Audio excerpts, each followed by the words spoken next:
Imagine a place that exists beyond the reach of the clouds. A settlement perched so high on our planet that the sky itself begins to thin, becoming a vast, dark canvas pricked with stars even during the day. This is not a work of fiction. This is La Rinconada, the highest permanent human settlement on Earth.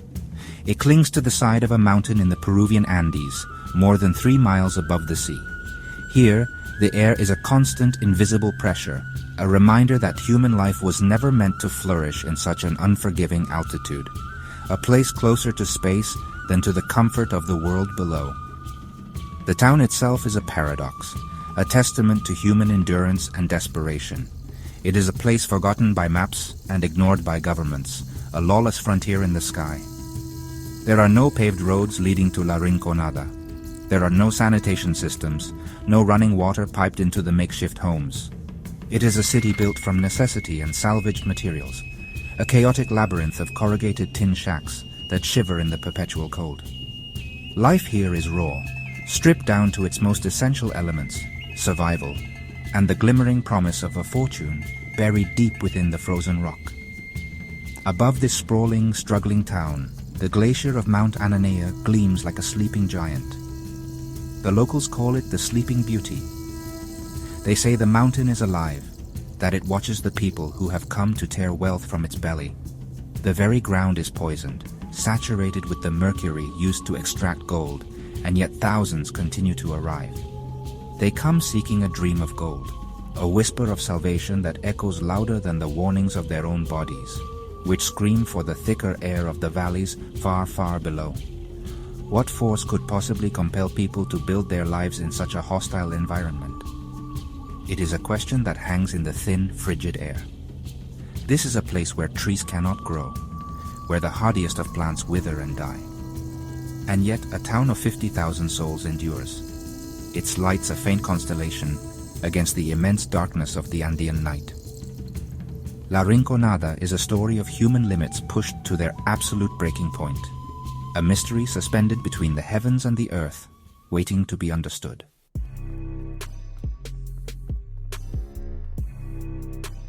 To breathe in La Rinconada is to understand a different kind of existence. At an elevation of over 5,100 meters, the atmosphere contains only about half the oxygen you would find at sea level. Every single breath is a struggle, a fight to draw enough life from the air to keep the heart beating. For a newcomer, the effects are immediate and brutal, pounding headaches, dizziness, and a profound exhaustion that settles deep into the bones. It is a constant state of suffocation, a feeling of drowning slowly on a mountaintop where the very sky becomes an adversary. This is the reality of life in the closest town to space. The human body is not designed for this. To survive, it must perform a miracle of adaptation. The people who live here have blood that is different, thicker and richer with red blood cells to capture every precious molecule of oxygen. Their chests are broader, their lungs expanded to maximize each shallow gasp of air. They are a unique branch of humanity, shaped not by generations of evolution, but by the sheer desperate will to endure in a place that should be uninhabitable. The miners are the heart of this town. They descend into dark, unstable tunnels, carved into the mountain's core, chasing veins of gold. In the depths of the earth, the oxygen levels drop even further, and the air grows thick with dust and the toxic fumes of dynamite. They work in darkness, guided by the dim light of headlamps, listening to the groans of the mountain around them. It is a gamble played not just for wealth, but with every single breath they take, a daily dance with death in the silent, suffocating darkness. But the struggle for air is only the beginning of the story. La Rinconada is a place of profound contradictions, a land of immense natural beauty scarred by human desperation. It is a place where legends of cursed gold are whispered on the wind and where the line between survival and sacrifice is blurred beyond recognition. Here, in this town gasping for air, we find a story that touches the very edge of what it means to be human, a chilling whisper from the roof of the world.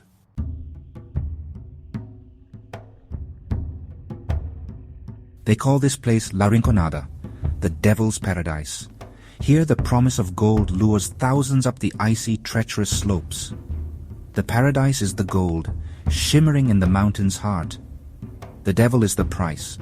Breath, health, and sometimes life itself. This was once a blank spot on the map, untouched and silent, a kingdom of ice and rock. But whispers of gold awakened a frantic rush. Desperate souls climbed without roads or shelter, gambling everything on a rumor. La Rinconada grew from hope and desperation, a chaotic settlement clinging to the mountain. For some, it's a paradise. For most, it's the devil's bargain.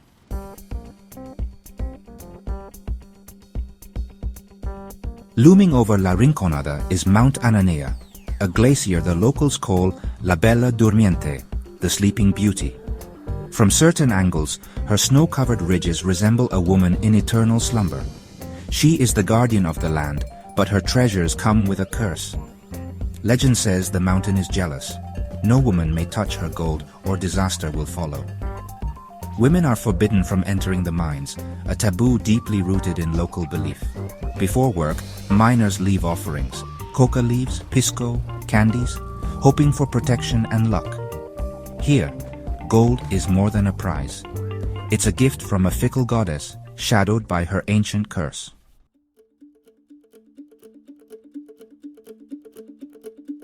La Rinconada was not born of careful planning, but rose from the frozen earth like a metallic fungus, chaotic, improvised, and desperate. Homes are assembled from whatever can be hauled up the mountain: rusted tin, wood scraps, plastic tarps, and mining debris. The muddy, winding alleyways twist through a landscape of scraps and shadows. There are no straight lines, no order, just survival. The only colors are rust-red metal, gray mist, and deep brown mud. Electricity is pirated, wires tangled dangerously above the streets. The town shifts and groans, a monument to human tenacity on the edge of the world. Every rusted sheet of metal whispers a dream, powerful enough to build a home in the closest place to space on Earth.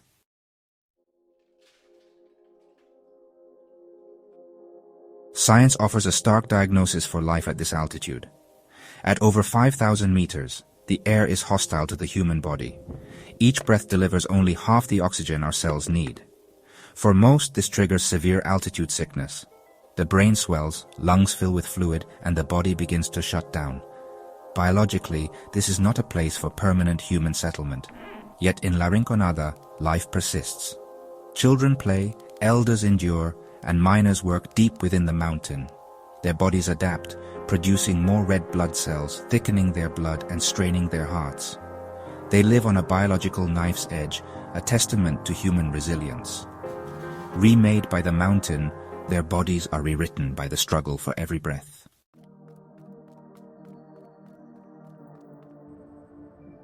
In La Rinconada, the gold that sustains life is also its slow undoing. Mercury used to extract gold seeps into every corner, air, water, even the snow. The glacial meltwater, their only source, is laced with toxins. With no sanitation or treatment, waste piles up, turning the landscape hostile. Mercury poisoning devastates bodies and minds, especially children, but medical help is almost non-existent. A single, overwhelmed clinic stands as the town's only defense.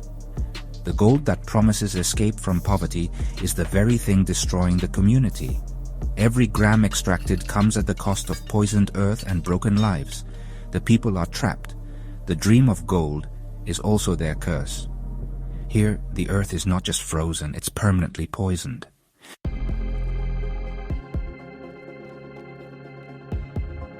In La Rinconada, miners work a month unpaid, gambling everything on a single day's haul. This is Cachorreo, a brutal system where one day's luck decides a month's fate. The chosen ore might hold gold or nothing at all. Miners risk their lives in unsafe tunnels with no records or accountability for those lost. Every descent is a gamble, every survivor a gambler. Stories of sudden fortune keep hope alive, but most find only dust or death. The mountain swallows the unlucky, and the world never knows. Cachorreo is La Rinconada, extreme risk, fleeting reward, endless loss. The system endures because the dream of gold never dies. It's a devil's bargain at the top of the world.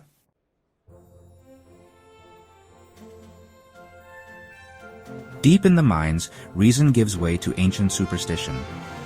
Miners build altars to LTO, the spirit they believe controls the mountain's fate. Offerings, cigarettes, coca leaves, alcohol, are left for protection and luck.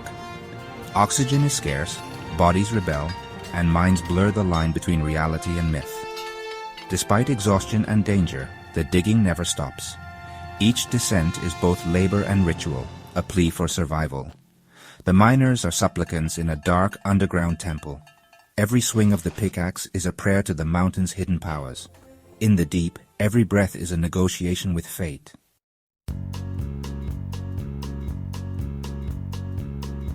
Women are forbidden from the mines, believed to anger the mountain spirit. Instead, they become, sifting through discarded rock for gold missed by men.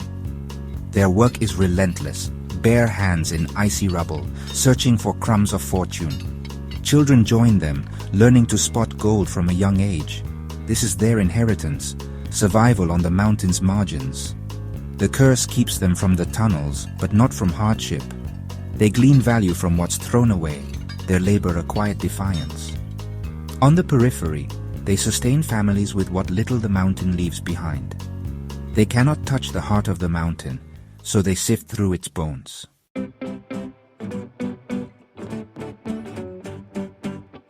Purifying gold releases mercury vapor, poisoning air, water, and bodies. For every gram of gold, 2 grams of mercury taint the town.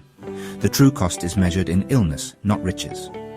One miner, after 12 years, found fortune only once, 200 grams of gold.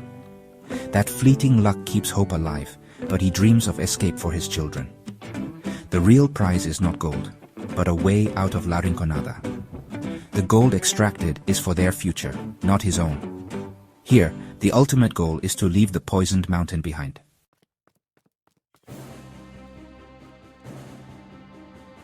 At 5,100 meters, La Rinconada is suspended between earth and sky. Days blur in a cycle of digging and sifting, hope and hardship. No government tames its chaos, no faith claims its soul.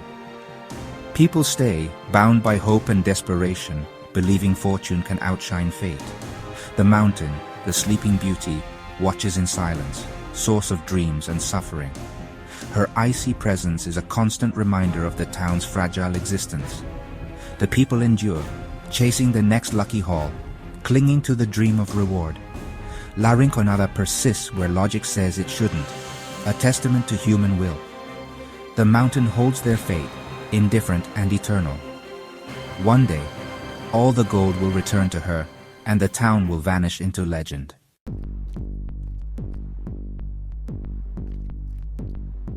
As we descend from this place, leaving the thin air and frozen ground behind, we carry more than just stories of hardship and survival.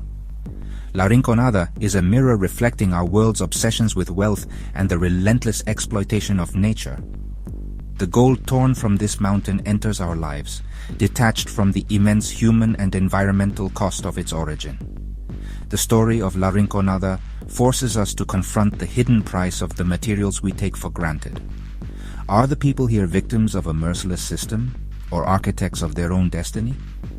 There are no simple answers, only haunting faces and the enduring spirit of a people living at the edge of existence. Looking back at the impossible town clinging to the peak, we must ask ourselves, was this paradise ever meant to be found?